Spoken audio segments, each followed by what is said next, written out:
Hello, this is Mark DiCarlo. Tonight, Voices of the Coastal Bend has Mr. John Kelley. For some reason, this is backwards, and for public access television, we're supposed to have it on for 10 seconds. But we may just edit this out, or we may leave it in. This is a rock and roll party. I'm having some trouble with public access right now with our president, Mr. Gordy, etc. But I won't get into that gossip. I wanted John to come on because it seemed that John was going to get off of Facebook. He announced he was going to get off of Facebook in part because he had some physical problems and he's typing with one finger. He types a lot of political posts about Trump, etc. I don't know that we agree on national politics as much as we agree 100% on local politics. We were going to talk about the implications of annexation in San Pat County. So Corpus Christi is making a land grab in San Patricio County, which I don't even understand the legalities of this, John. Why can't San Pat come out here and say, I'm going to grab part in Nueces County? Well, since the city limits goes to the shoreline, north shoreline of Corpus Christi Bay, their extraterritorial district, ETJ, goes 5 miles beyond that. And so the ETJ for Corpus Christi goes into San Pat County. What is it? What is ETJ? Extraterritorial district, where you can decide to annex property. You have some control over that. Okay, property. So the extraterritorial jurisdiction, yes, of Nueces County goes how far into San Patricio County? Of Corpus Christi, of the city of Corpus Christi. Okay, of the city of Corpus Christi goes how far into? Well, since our boundary of our city limits goes up to the northern shoreline of Corpus Christi Bay, is 5 miles into San Pat County from there. So it's extensive parts of San Pat County they cover. We cover actually the ETJ goes clear to the boundary line of Aransas Pass. And why does Corpus Christi want to annex this large part of San Patricio County? Well, there's 5,700 acres in one annex and 1,700 in the other, and they want to annex the major commercial industrial areas over there. The steel plant where Chenier is, OxyChem, all the way to Ingleside, and then as far north as and west as a corridor down to Lakita Channel, taking Taijin pipe plant right there on the highway. It'll go across the road and up to the new Exxon plant. So they want to control that's actually between Portland and Gregory. So Portland and Gregory will be separated by Corpus Christi, and they will both be separated from Ingleside by Corpus Christi land when that is all annexed. It's just a tax grab.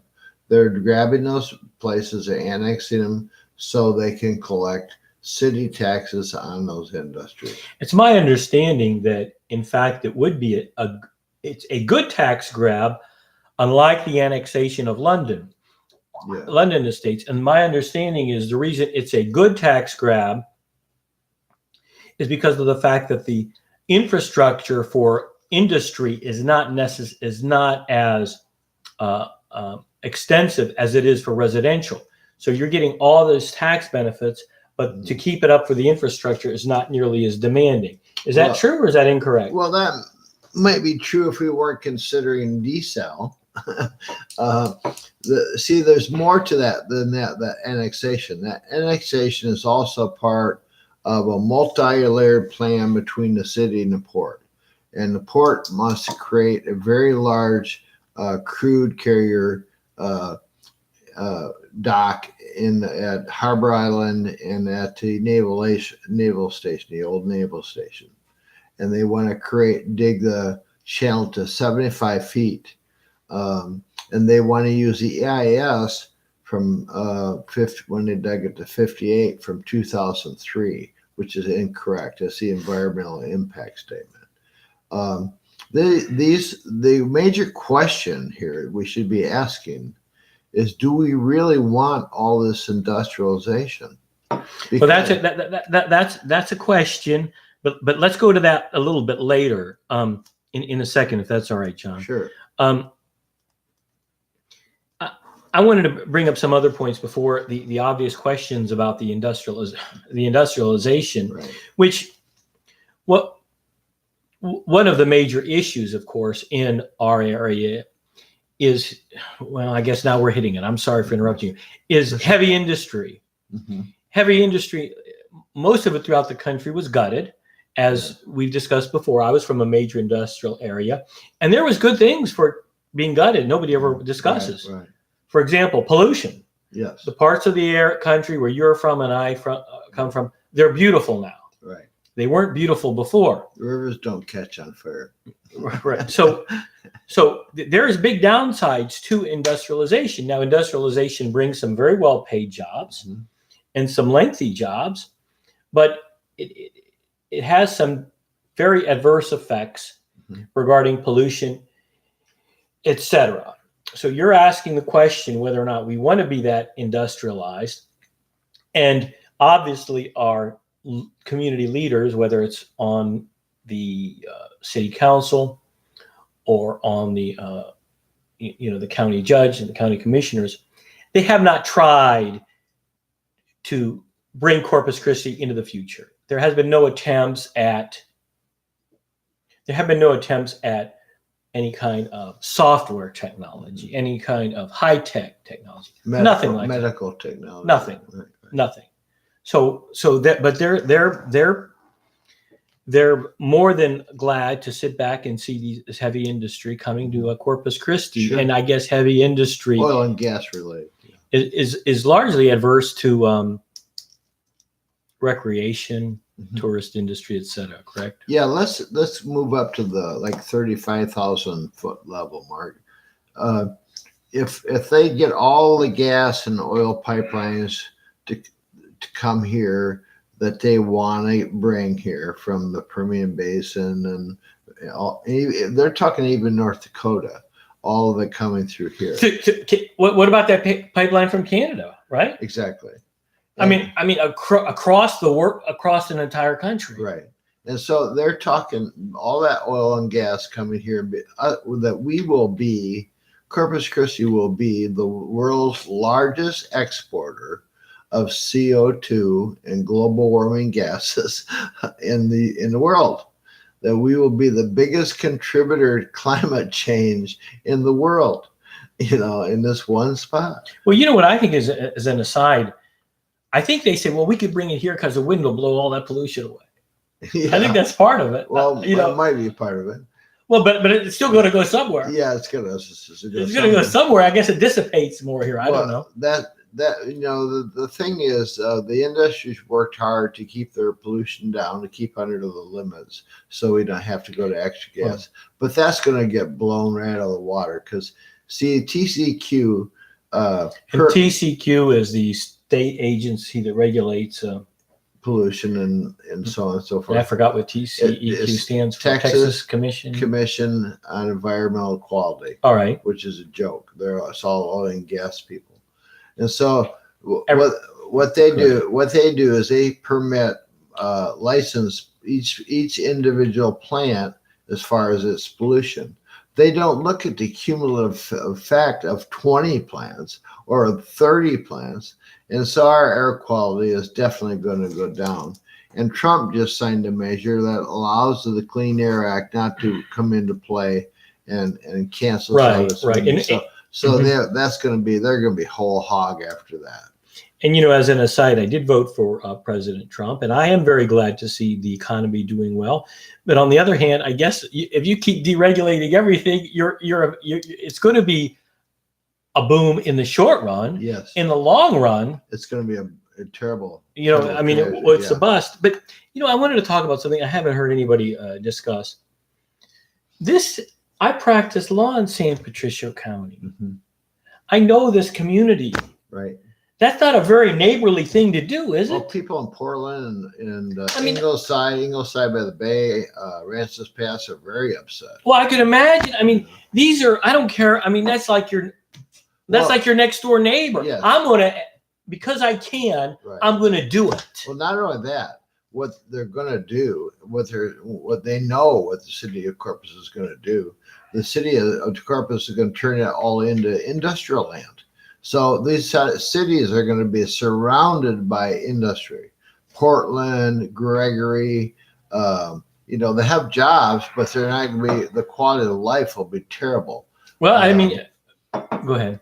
And there's many other implications. Let's just go down through the list. Okay, the port wants to make this a very large crude carrier port, both at Harbor Island and from indications of whether they want to dredge, also at the old naval base at Ingleside.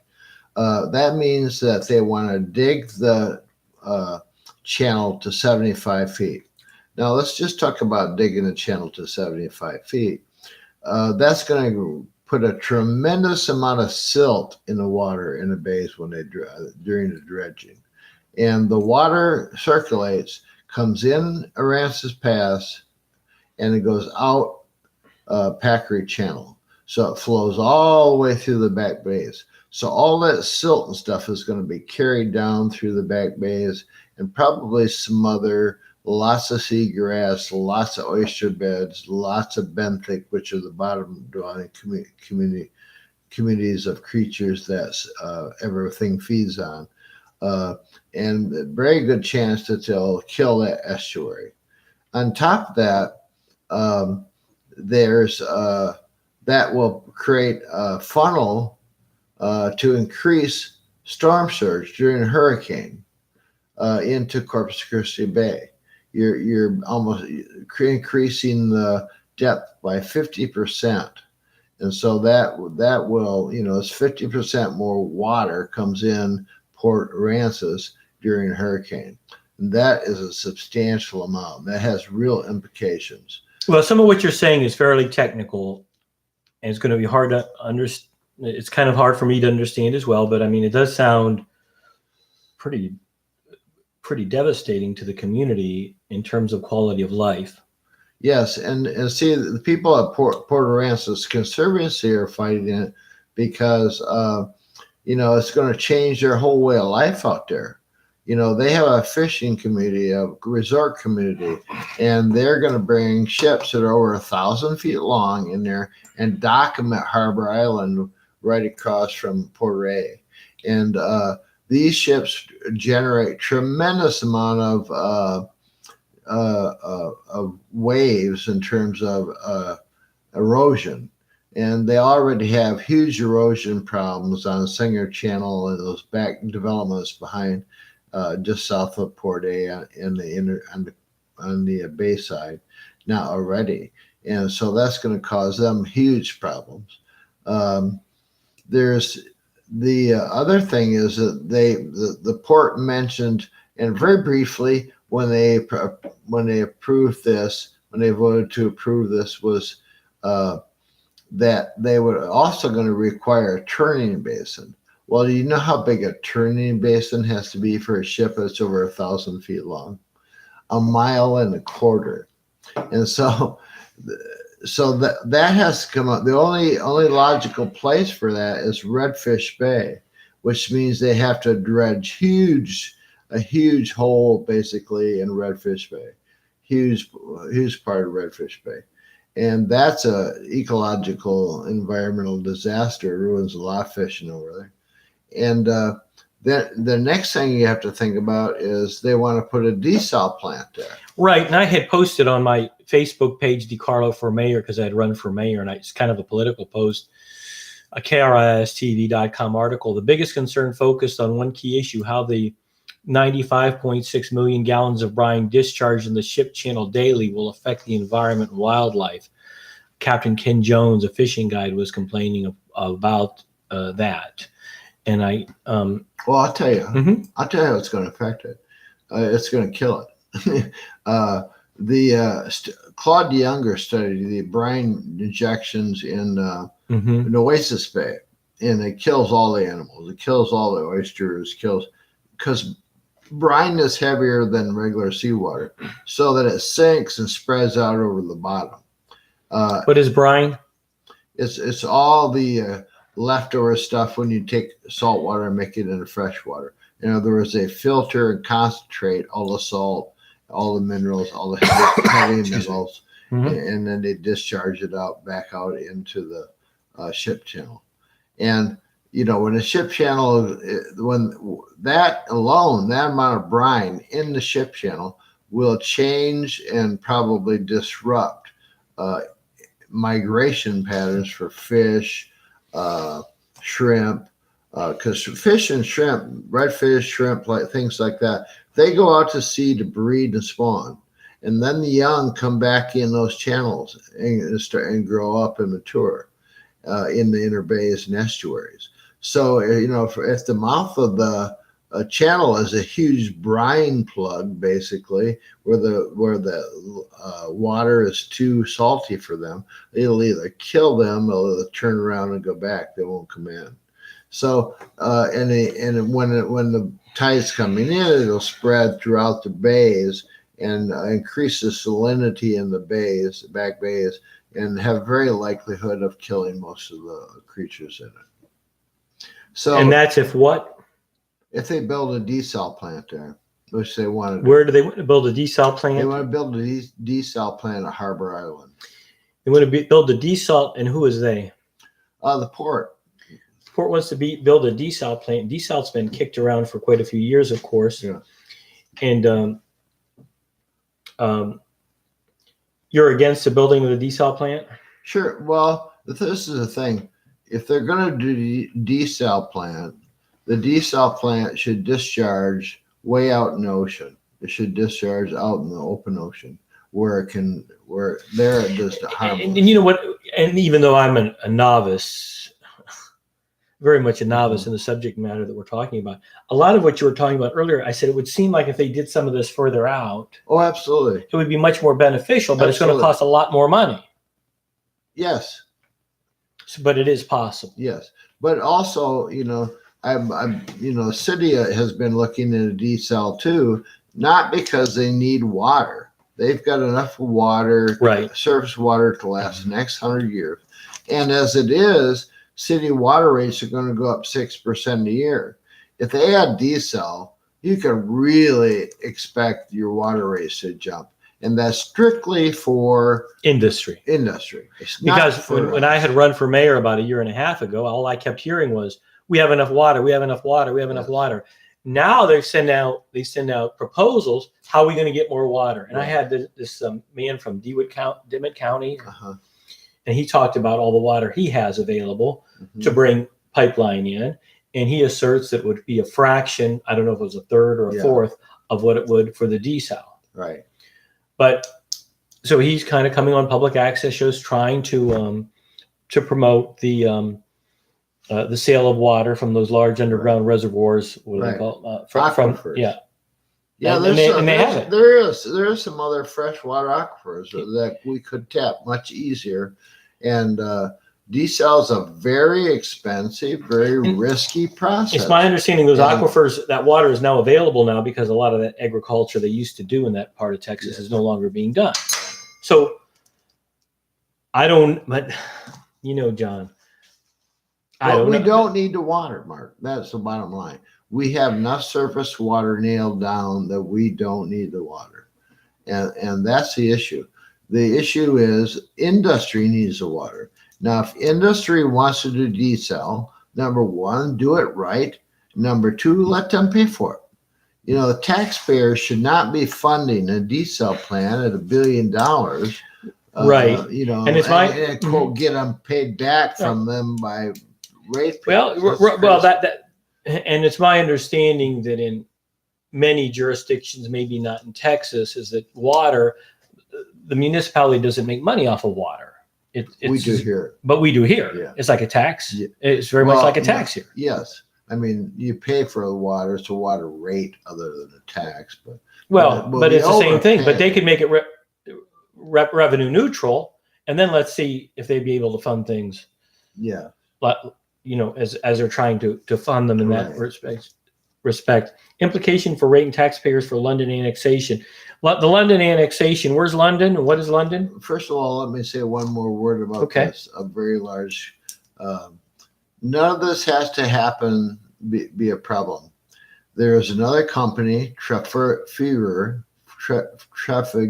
I think it is, Spanish company, wants to put a very large crude carrier port offshore. Okay? Right. We were just talking about much that. More, much more environmentally friendly. Be more attractive. Be more attractive. We don't, keeps all the ships out of there. Don't have to dredge the ship channel. None of that. But do you know why that the port is not against that? Because they would lose the revenue for loading the ships. They are not into the best interest, long-term interest of the area. They're into making money, and that would effectively make another port. Was what you're for those type of ships. How far out would it be, John? Do you know? About 10 to 17 miles. And that is not even in. Well, we'd lose tax revenue too because that's not even within the right. Isn't that in international water? 10 to 17 miles. I can't remember. The city thing. They're within it. But the thing is, we don't have to. The city does not have to lose tax revenue. The port would lose their fees for loading. They get so much per barrel for loading oil, and if somebody else sets one up offshore, they'd get paid, and the port wouldn't. I think the port brags that they are one of the only port in Texas that doesn't actually charge the taxpayers for any services, and they have the right to do that. They could actually tax us for supporting the port. Is that correct? Yes. So saying something positive, that sounds good. Well, the port makes more money than do. There's a big, huge slush fund. You want to know the truth. They've increased their revenue tremendously over the last few years. Probably 4 or 5 times. But on the other hand, I mean, you can't argue with success. Maybe they're well run or well managed. Is that true? Well, I think they are fairly. But what they don't do, Mark, is they don't take the public interest into consideration. They see themselves strictly as a money making thing, and they're a public entity. They are owned by the public. But they feel no responsibility to the public whatsoever. I know the newspapers, this is always has some sort of an active role in trying to pick who the port commissioner is and et cetera. And it looks all very questionable to me. Some of these, I mean, the last port commissioner that was picked because they basically were the friend of the person that was leaving, She didn't have any port experience. She didn't have any. Oh, yes. No, that was just abominable. They came up with these, I would argue, kind of whatever biased reasons. Well, she's Hispanic. Well, she's a woman. Well, I thought they were a liberal progressive. I mean, is that a reason? No, I mean, that is not a justification. No, I mean, for not knowing anything. She's politically connected. I'm okay. I'm okay, fine. But don't you think she ought to know something about? Well, that's what I thought. I mean, that's what I thought. I mean, you could say anything about anybody. Yeah. Well, they're I don't know. Say something ridiculous. Well, they're height, weight, proportionate. Okay, that's a good qualification. I don't know. It would have even been good if they just said, like for example, they don't have an environmental representative on the board. They don't have a citizen representative on the board. Why don't they do those things? No, she's politically connected. Come on. Well, I think she was an attorney, which I thought was a qualification. But they didn't mention that as a qualification. They came up with these other. PI attorney. I mean, well, we have. I would say this, and I would say this. I do think the legal training or the ability to read contracts or read quickly is a great aid for most politicians. Yes, it is. I really do think it's not the only qualifications. Right. A good heart is and honesty is the most important qualification, but it is a qualification. Well, we have other attorneys on there. And we do? And the port has their own attorneys. They employ attorneys full time. Okay. Jimmy Wilder's been their attorney for years. Yeah, I didn't mean to. And because we're filming the show live, like all the shows for over 20 years, Voice of the Coastal Bend's filmed live. sometimes the segues aren't the best. I had segued into the implication for the rate and taxpayers for London annexation, which is another annexation. Which is another annexation. That's another grab, which where is London? Well, it's out Weber. And, so if you go to like out Weber yeah. and you're going to say the Valley, you go through this London area. Yeah. And there's London School out there, and that's a big thing. And my understanding is, of course, you go ahead. Well, the developers wanted to develop that area forever because it's flat, it's easy to build on. It's cheap land, and God forbid there'd be any specifications for building slabs so they don't crack. Right. The only good thing that has occurred out of this our hurricanes is the specifications for building to win. Those specifications have helped improve the quality of building. Yes, they have, but they don't have floods. They haven't improved. They do not. Our flooded. I mean, right. And that area that you're referring to is very flat. There's nowhere the water to drain, correct? And you expect to see major flooding problems in this development of London if we annex it. Yeah, absolutely. It floods now. A few years ago, they had to shut down London School because the whole area was flooded, including all the way around the school. And every home they build out there increases the runoff. So that every road they put down, every piece of concrete, because it's hard and the water has nowhere to soak into the ground. Right, and every thing you cover with hard space, the runoff off that area is 400% what it is the plain ground. So, you really are going to increase the flooding out there. What they did is they did a real sneaky thing. They got that approval through the sports complex, and that included getting water or sewage across the Oso. And the sports complex never got built, but they got a sewage across the Oso. And so immediately the Browns and Bart Brazelton put out for a 674 acre annexation for subdivision. And what they do, the way the city rules are set up, that somebody can attach on to and then ask to be annexed. So once they got it across the Oso, these guys just said, "Well, we're going to put the next section on and ask to be annexed." And the city really doesn't have much choice about annexing. And so then on either end of them or across from them, somebody else can say, "Well, I want to add this 500 acres here and annex that." And then another 400 acres, the next guy can go on there, 400 acres. It'll be scattered annexation. It's going to cost a tremendous amount to give police and fire to those places, which are already stretched beyond. We have a third of the police officers. We don't have enough men for every fire truck. They're short staffed, and we're going to add more territory. And on top of that, the water and sewage will be extremely expensive because of the number of houses that are actually attached to it to finance. So your rates are going to go up on your water and sewage as well. Well, and there's numerous studies that indicate that these cities that do this annexation, that it's just devastating to the cities because they bring in this tax base, but then the infrastructure costs are so tremendous. They're way more than that.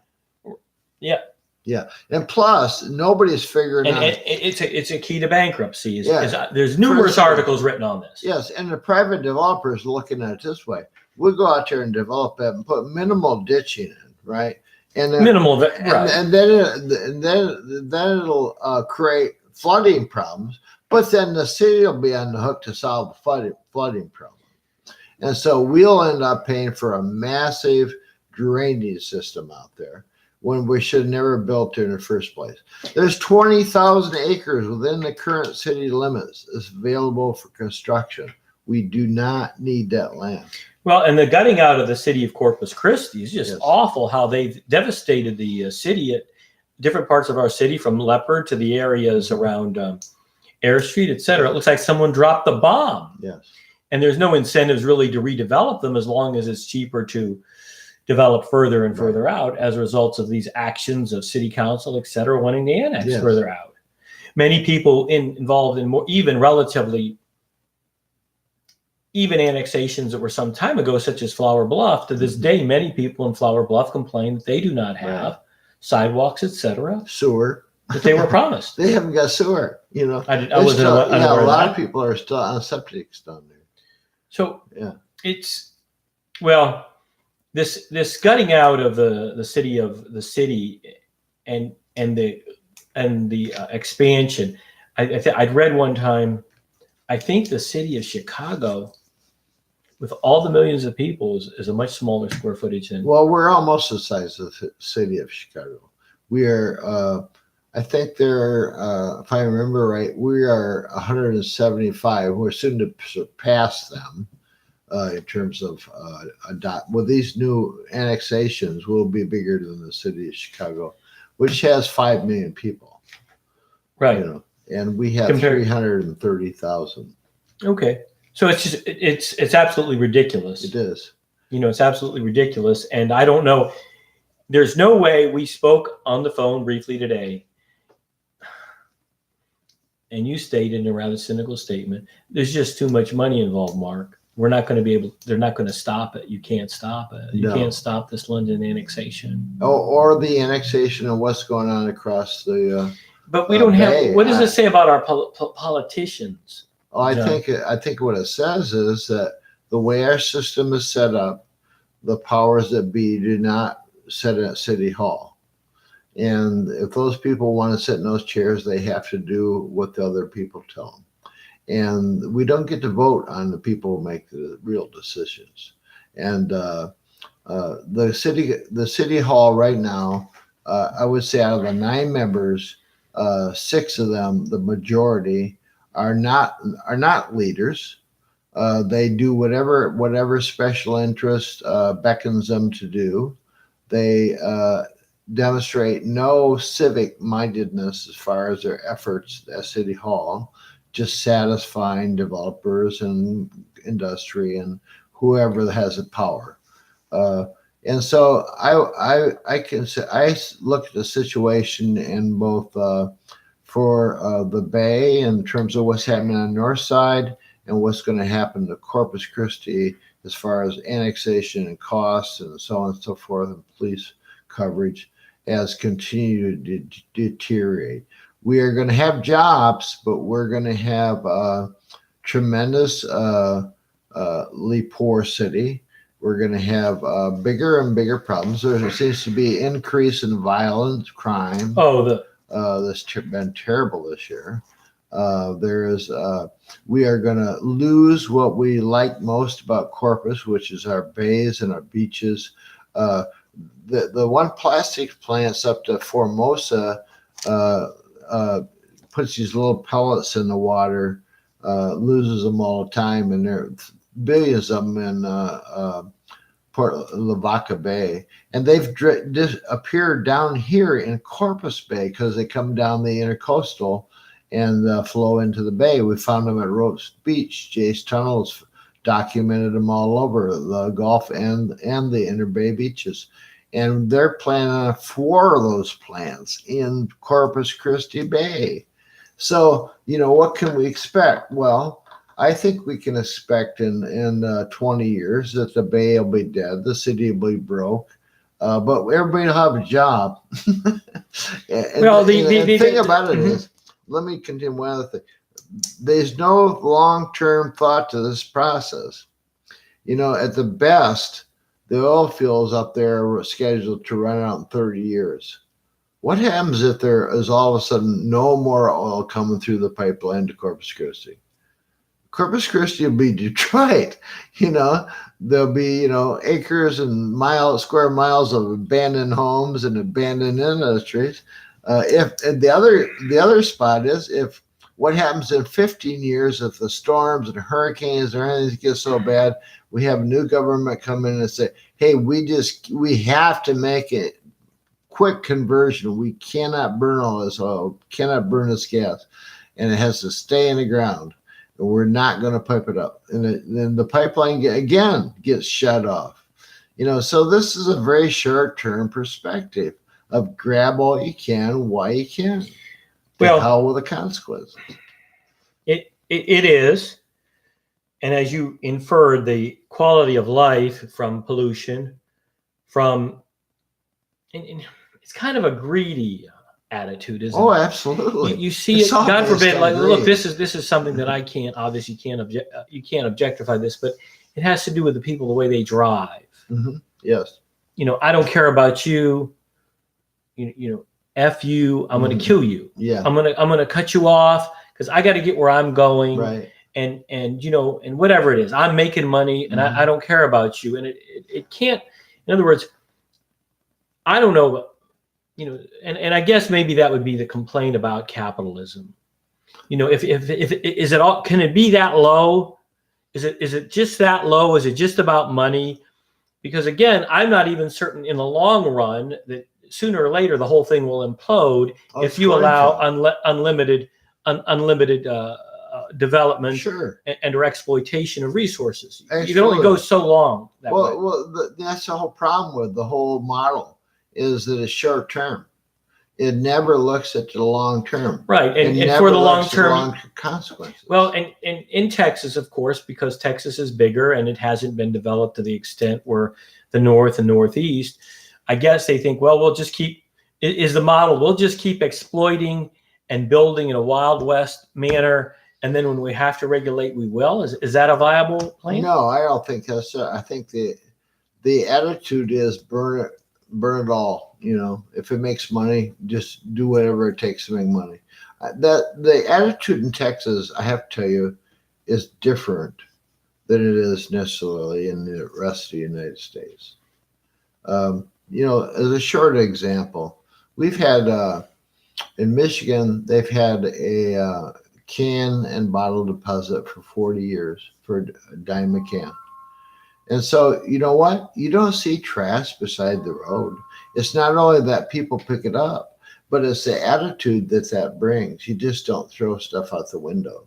In Texas, I can't tell you how many places I've been used to fish on down here that are closed, that were private land, oil company land stuff, that they closed because guys just trashed them out. Left, a pile of beer cans and garbage all over and plastic bags. And the attitude is waste everything. But it is true. There's a lot more Northerners down here than there are Texans up north. So, and I'm going to say something else, which you never talk about, and a lot of my liberal friends don't. Man, these state and government agencies that regulate this stuff, whether it's the state bar or it's the TCEQ or whoever, they're just, can you get them to follow the laws? Well, yeah. Can you get them to enforce the laws? Can they? I don't know. I'm not been very satisfied with and I don't even care. That's, the conservatives never talk about the military. Holy Moses. What are the results? Look at, the veterans. The veterans are homeless. Why? Will they ever talk about that? Right. Will they ever talk about the inefficient? So the socialistic model of control through these agencies and through whatever it is and through the jobs programs of the military, it's not the greatest. They're not the most moral people. Well, I don't know about that, Mark. I know that the state agencies in Texas are extremely corrupt, or they're real bad, but I've heard that's like that everywhere. Or no, it's not. Or they're underfunded to the point where they're ineffectual. Look at the state foster care system. Look at the state juvenile system. Texas, even under this federal government administration, is under all kinds of lawsuits for their failure to provide care, to do it right, allowing kids to be molested, mistreated, shuffled around and kept in offices because they don't have enough beds. Child protective services way underfunded and not near enough workers trying to take care of 50, 60 cases. That's just impossible. This government of Greg Abbott is neglectful as far as involvement, as far as giving the agencies what they need to operate. And all the time, the state keeps reducing its budget to the local schools, local governments, and putting more and more on the local taxpayers. Then the property tax has to go up. And so the state says, well, we'll be the heroes. We'll control how much the local government can charge you. So they don't want to pay more out of the state budget. They want to have those billions and billions in the rainy day fund. Well, they want to increase your budget. They're talking about raising sales tax in order to reduce property taxes, which is even more regressive than. I thought that was bad. Well, absolutely. I mean, I'm retired, right? I get a reduction on my property taxes because of I'm retired when I'm 65, over 65, but now they're going to raise the sales tax. I'm not getting an exemption from the sales tax. If I buy anything, I'm going to pay more sales tax. I'm not certain that even though I will be that age soon, I'm not certain that I was ever necessarily in favor of the reduction for the people 65 and over for real estate taxes. Well, I think it ought to be income based. Right. You could be a millionaire. Yeah, millionaires. They get exactly. Why should a millionaire get all? I mean, right? You know, it's ridiculous. Right. Okay, but I know you're stating some complaints, but they just gave these school teachers $5,000 a year raise, right? That's good. You think it's good? But I haven't seen how they're going to pay for it yet. Let's see how they're going to pay for it. They might just tell local districts, "Oh, you're going to pay them $5,000 more, not give the state money. They give them the money." They're also talking about the state talking about lengthening the school year. Well, yeah, and giving $5,000. So really, they're not giving them money. I hate to say this, but this whole kind of work line fascist kind of test these kids, get them to work harder. Man, give the kids a break, man. It's wrecked the educational system. I think it's just awful, man. When the teachers had more autonomy, right, and it's just terrible. And a school teacher one time I was traveling. She was an elderly woman some years ago. She was talking about Perot. Mm-hmm.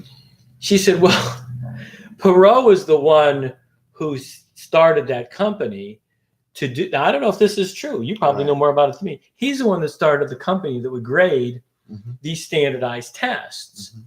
And then what he did was he obviously lobbied for the standardized testing in the state of Texas, and then he got it in, and then he sold this company for a tremendous amount of money. Is that true? I don't know. Basically. Yeah. Okay. So she was a school teacher complaining about it, but it's made it so much harder for them for the school teachers. It's created a level of bureaucracy. Oh, terrible. I mean, and that was, I think a lot of that was accomplished under Bush Jr.'s administration. Well, yes, No Child Left Behind, which was a setup to wreck the public schools and transfer money to charter schools and push charter schools and all that. How are these charter schools doing? You've studied them? Yeah, the majority of them do far poorer than the public schools. But they set up some of them for like the bad kids and stuff, right? Well, not the really. Kids most of the charter schools were like basically a private school. You didn't have to have certified teachers, which they found has been a serious mistake. Yet they want to be able to participate in sports and stuff, and they want to tap into public monies, but they only want to take the students they want. They don't have to take special ed students. They don't have to take troubled students. They don't have to take costs on, and yet they don't do as well.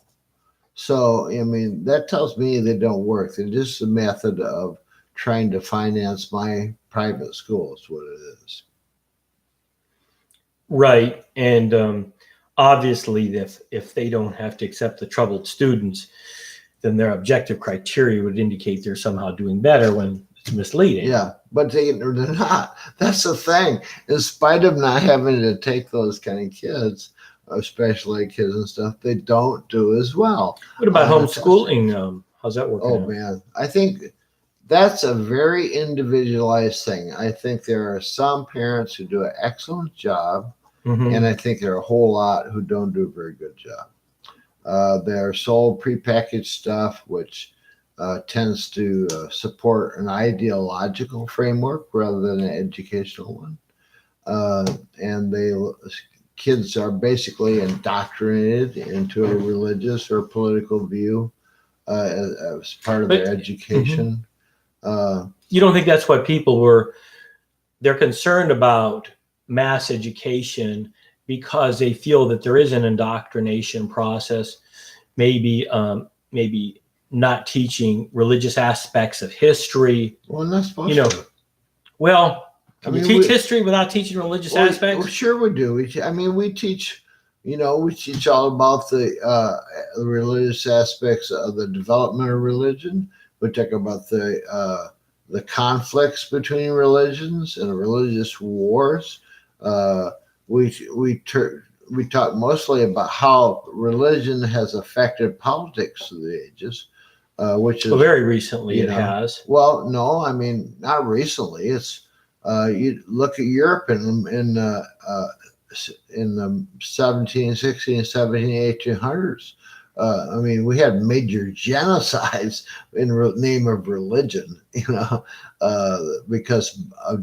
because governments adopted a state religion and went to war with other states that had a different religion.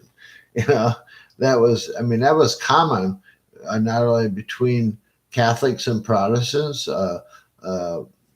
Christians and Muslims, between Protestants, different. Well, okay, and then that's a big can of worms and Yeah. very very complicated discussion. It is. Um, But that's a major. I mean, we teach mhm. the history of how religions have evolved. That's Well, I don't recall being taught much about anything about religion, whether it's what was fascist Germany's true religion, which I believe was paganism. I don't. actually Christianity. Well, that's what I know. That's what you would believe, but I would think it's paganism Well, I mean, based on Nietzsche's ideological thought Yes, and but archetypical German. Listen to Hitler. Hitler aligned himself with the Christian Church. The Catholic Church basically supported Hitler to some extent. That is too a complicated discussion. And I will say that I would agree that I'm very much shocked by the Operation Paperclip and its working with the United States in terms of getting the Nazis out of Germany post World War II. And let me tell you something. Those Nazis are hard to take, man. Yeah. I don't know who wants them around, man. They're pretty tough to take. Now, I don't know about the communists. They're pretty tough to take too, but the Nazis are not. Like, I don't know. We had a pope. We had a pope who was anti-aircraft governor officer in a German army, and during World War II. And of course, the next pope had been a former, I think, a bomber pilot or something, or a bomber he said, look, there's here was one pope shooting one future pope shooting. Well, but that's a discussion point, but it's like in the Bhagavad Gita. When I had time to read years ago, basically, hey, you could be involved in wars, and within Catholic thought, there's a supposedly standards, though it may not be the greatest adhered to. There's standards. Is it a just war? Is it minimal bloodshed, etc.? So, well, we know in our religions throughout the world there's contradictions. Well, yeah, I mean, if you look at the history of the New World, I mean, the church was a major player in the extermination of North and South American Indians, both Protestant and Catholics. They were a willing accomplice in most cases. Well, it's then the one thing is too, the way history is taught. There was a lot of mostly indigenous people were killed through disease. Isn't that right? Right? Mm-hmm. Oh yeah, probably. Which was the rest of them we just slaughtered. Well, I don't. You know, one time I tried to research at length regarding massive slaughter, and I don't think I was able to come up with proof of that. Do you disagree? No. Yes, I do. Okay. Certainly in the American West, a lot of that was done, and that the Christians, they weren't quote unquote Christian, they were savages, they were pagans, it was okay to kill them. Certainly in the records of Columbus and the Central and South America and the Spanish explorers, massacre of a large number of indigenous people was acceptable and done quite frequently. Okay, and that doesn't mean that they were all peaceful. I mean, the Incas and Aztecs were, horribly conquerors themselves of other Native Americans. Right, and then obviously there was some complaints about their civility regarding human sacrifice, etc. Sure. So those were two of the major issues we were discussing about the implications of the annexations and the implication for rate and taxpayers for London annexation. I think we had a third issue that you wanted to talk about. What was that? That was, basically what was happening with Trump. We're going to a national issue now.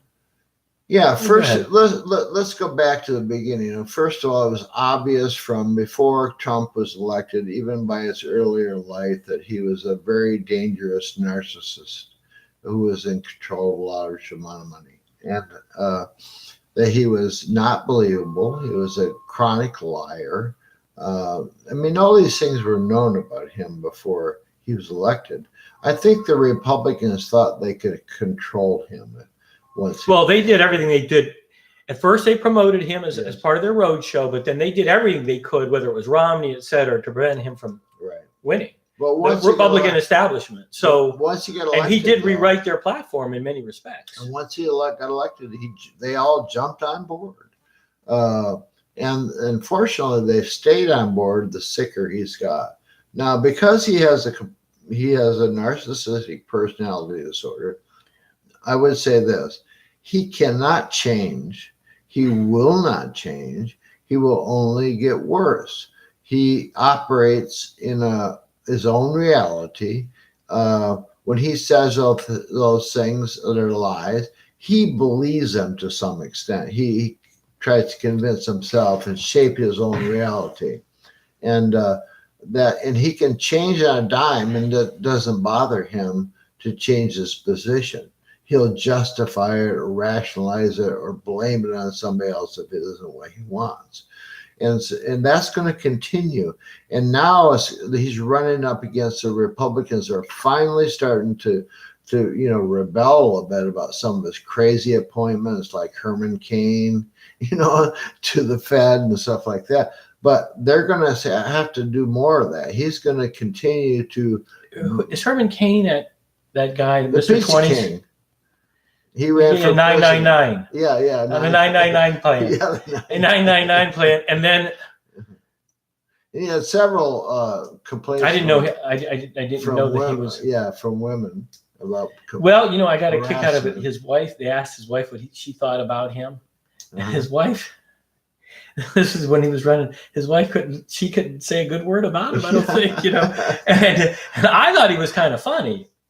Calling Mr. 999. Yeah, he's funny, but he's not president. I don't even know. By the way, I don't even know. They call him the Pizza King. I think that's suspicious. Yeah, he was head of Papa John's. I think he's a front man. He is. No, it was Godfathers, wasn't it? Or Godfathers, yeah. I think he's a front man. Yeah. I don't know. But he's made a lot of money anyway. I don't. Some of these people and our politicians. And I'm going to even put President Obama out there. When you look at their backgrounds, I'm a community organizer. Obama. You wonder about their backgrounds now. It's almost like they're total PR pieces. I think Obama was a good president, but he was not in some areas a very good president.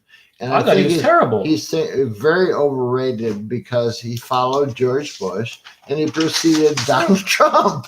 Well, but wait, two of the worst presidents in history. Well, here's it. I thought he was terrible. I voted for him twice. Yeah. I said, "Where's the platform?" Right. There was no after he got the Affordable Health Care Act passed, referred to as Obamacare. I said, I saw no platform. What about the inner cities? Well, he What failed. about? I mean, what about? I just saw no Yeah. platform whatsoever. He failed majorly on a number of his foreign policy, especially. Oh, it's just It terrible. was terrible foreign policy. Libya, they failed on Libya, Iraq.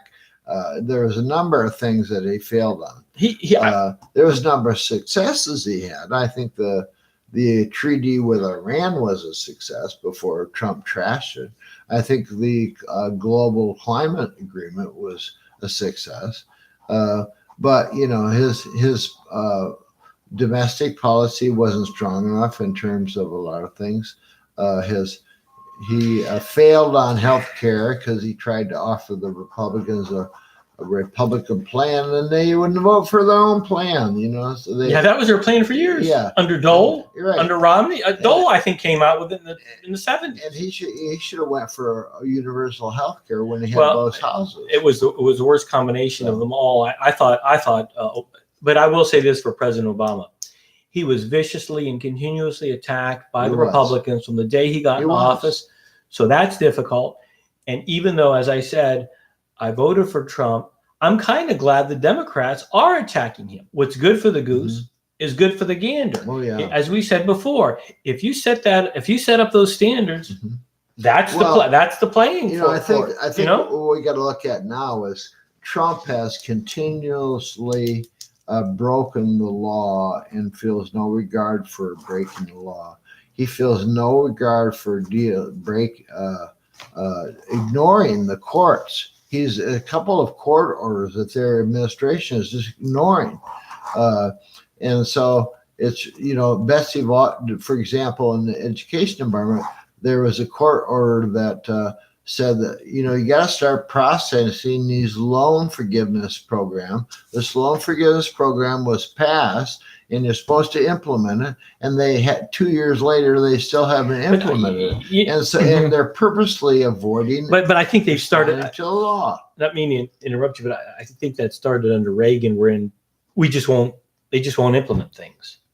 I think that's when that started. So that's awful that they're allowed to do that. Well, you can do that to a certain extent. If Congress says do something and you don't do it, you can say, I'm not going to do it. Well, then the Congress has a right to sue you, okay, and say, hey, wait a minute, we passed this, you got to do it. And they did that. And then the court said, well, yes, Congress is right, you have to do it. Now, it's another thing for an administration to ignore the courts. That's a different thing. That is a total defiance of the law. That is an ignoring of being a co-equal branch of government and a separation of powers, and that's a dictatorship. Well, by the way, before I forget, because it came up the last time you were on the show, it was Karl Rove, I think, for the Republican Party that started all these very dirty tactics. He started it. And then once you start something like that, if you permit it, it's kind of like a game. If there's no rules, there are no rules. That's right. And that's where we're at today, which I think is terrible. And we have this. Even Rove bitches about Trump, but he doesn't really accept that he created this. Oh, yeah. And he very, very immoral man. But we're reaching about the end of our show. This has been John Kelley, who's taking a break from Facebook, and he's going to enjoy a little bit of a vacation. And I got one prediction. Before the summer is over, Trump will try to co-opt the whole government or have it so he just commands a command government. All right. I disagree, but we'll see, Mr. John Kelley, try community activist. It's been Voices of the Coastal Bend, year about 24, despite the best efforts to be censored of the people's voices. Thank you very much. Bye-bye. I think that was a good